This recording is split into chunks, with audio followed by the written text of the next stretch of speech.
Assalamualaikum guys, it's Amira here and welcome back to another cooking video. So for today's video guys, magluluto tayo ng trending sa lahat ng social media. So the last time na natikman ko to, it was like 20 or 18 years ago. And yun yung last time na bumisita kami sa Ilocos. And for sure, alam niyo na kung ano tong lulutuin natin for today. So, syempre, ang famous na Ilocos Empanada.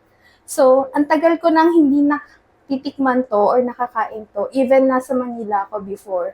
So, alam, bakit ngayon lang din ulit na trending tong pagkain na to. And super famous nito sa Ilocos, guys. Pumupunta pa kami ng bayan para lang makakain nito at makabili nito, I mean. So, for today ay lulutuin natin. So, samahan niyo ako. I-prepare na natin yung mga kailanganan natin, guys. So, eto nga pala. Nakabili ako ng chicken garlic chorizo. Tapos, nakabili din ako ng toge sa kabayan to, guys. Then, wala akong makita na hilaw na papaya. So, gagamitin natin tong natitira kong repolyo. So, yun lang. Samahan niyo kayo, prepare natin ang ating mga ingredients and let's make it happen.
So, 2 cups of water, guys. Then, lagyan natin ng salt. Lagyan ko din ng konting paminta. Mix lang natin, guys. Maglalagay din ako ng seasoning. Mix lang natin.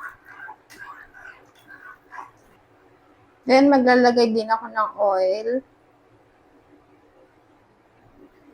Then, maglagay tayo ng aswete, syempre. Pampakulay ng buhay.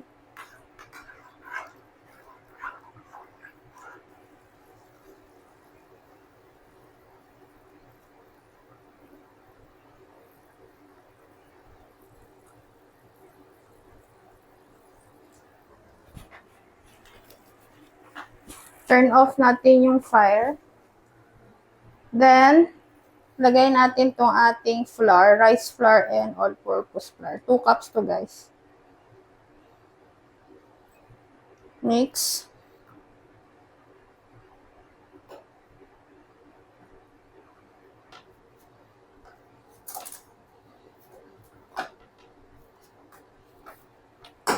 So, yan, guys. So, ito na yung ating dough. Palalamigin ko lang to.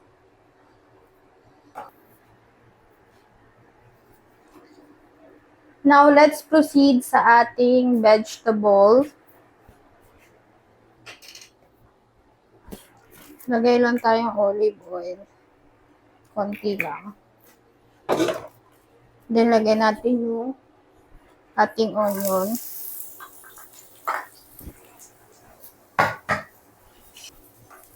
Then, add natin to repolyo.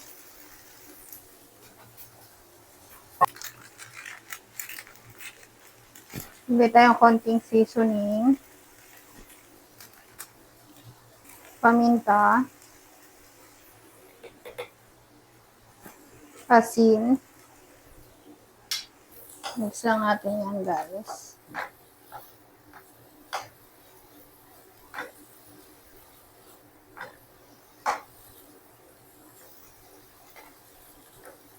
Then, lagay na natin tong toge.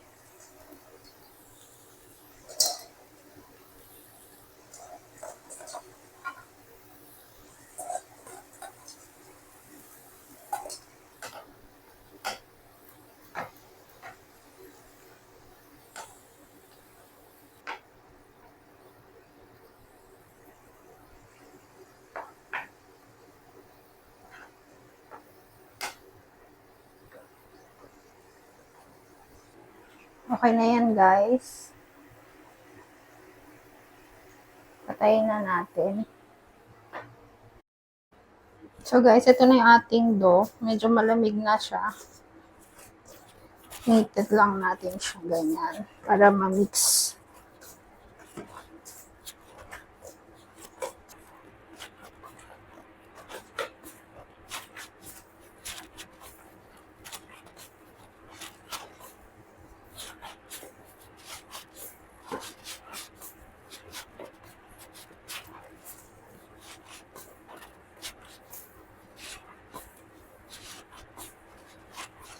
Nakakapagod lang talaga.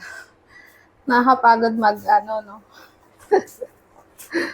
Ginusto ko to, di ba? So, yan.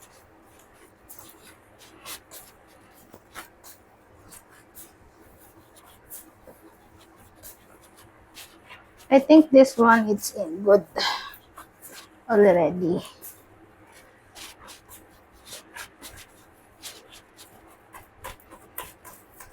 So, I think this one it's good na. Palamigin lang pa natin siya ng konti kasi medyo mainit-init pa siya. So, kapag ganyan na yung texture niya, see guys, kapag medyo nag-e-expand na siya ng ganyan, so, nasa tamang proseso tayo. So, yan guys. Palamigin lang natin yan ng konti pa. One eternity later.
guys, ito na ang ating Ilocos empanada. Try na natin to. Meron ako dito suka. Try na natin guys. Ay, ang init. You feel that guys? So, may egg sa loob. Try na natin. Ito na, titikman na natin to. Kuha tayong suka.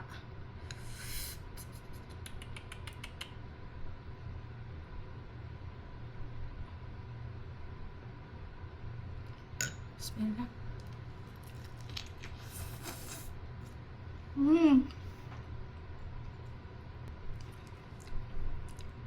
So crispy.